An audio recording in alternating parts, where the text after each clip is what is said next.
Welcome back to 8482 Media. Today I have a quick one for you guys on how to locate and utilize the liquid metal effect. Anyways, we're going to go up to Media, click and drag your clip to the timeline, and then we're going to go up to Effects, Video Effects, Nightclub, scroll down to find the liquid metal effect. We're going to click and drag it down to the timeline. Whoa, that's pretty cool. And we're going to elongate it to fit the entirety of the clip, right?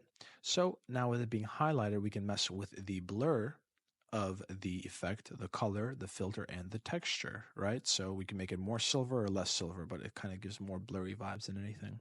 So let's take a look at it.